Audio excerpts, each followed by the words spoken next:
are under fire. Through this book, I hope to reaffirm the meaning of the most basic concepts of family, nation, and morality.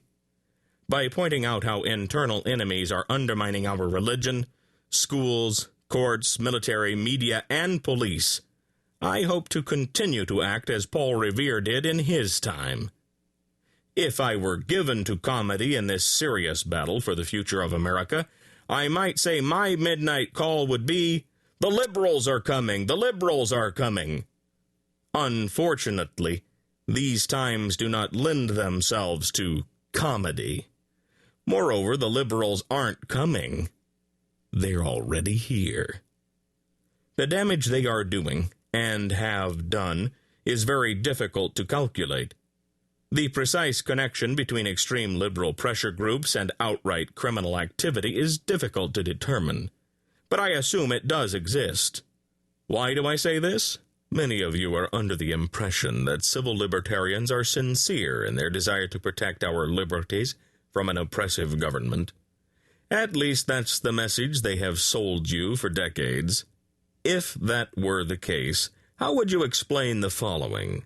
The U.S. Justice Department has been using the USA Patriot Act not only to fight terrorists, but also to catch child pornographers, drug traffickers, blackmailers, spies, money launderers, and even corrupt foreign leaders. Now, who would argue that any tool that can be used to trap drug traffickers and child pornographers is a bad tool? The answer is the red diaper doper babies in groups such as the People for the American Way, or PAW.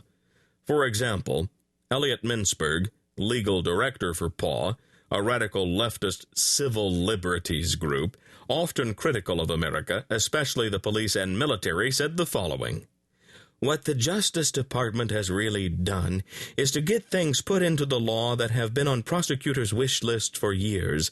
They've used terrorism as a guise to expand law enforcement powers in areas totally unrelated to terrorism."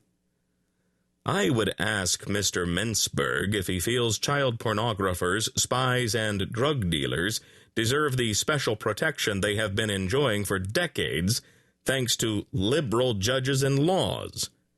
This front group from Hollywood has another spokesman by the name of Ed Asner, who is often seen bumbling on television. Asner both blasted America and displayed his utter contempt for the president's anti-terrorism effort, saying, "The people of America are sheep. They like Bush enough to credit him with saving the nation after 9/11. 3,000 people get killed, and everyone thinks they're next on the list. The president comes along and he's got his 6-gun strapped on, and people think he's going to save them." While Asner may appear a buffoon, the damage that he and the People for the American Way have done to our law enforcement agencies is inestimable, as you can see by the Mintzberg statement in which they oppose the government's ability to capture the worst domestic criminals imaginable. Criminals who have often been able to evade the law owing to clever lawyers and the liberal judges they plant on the courts. Also chiming in on the government's use of the terror law to pursue a variety of other crimes is Anthony Romero, executive director of the American Civil Liberties Union.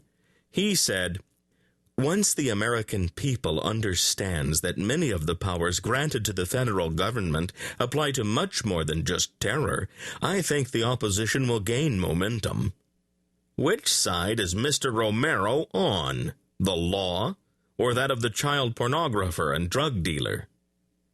Joining these extremists is Democratic Senator Patrick Leahy of Vermont. He said the Justice Department's secrecy and use of these laws made him question whether, quote, "the government is taking shortcuts around the criminal laws," end quote, and invoking intelligence statutes with differing standards of evidence to gain access to surveillance and records, as though that's a bad thing. He said, "We did not intend for the government to shed the traditional tools of criminal investigation, such as grand jury subpoenas governed by well-established precedent and wiretaps strictly monitored by federal judges." In other words, federal judges controlled by the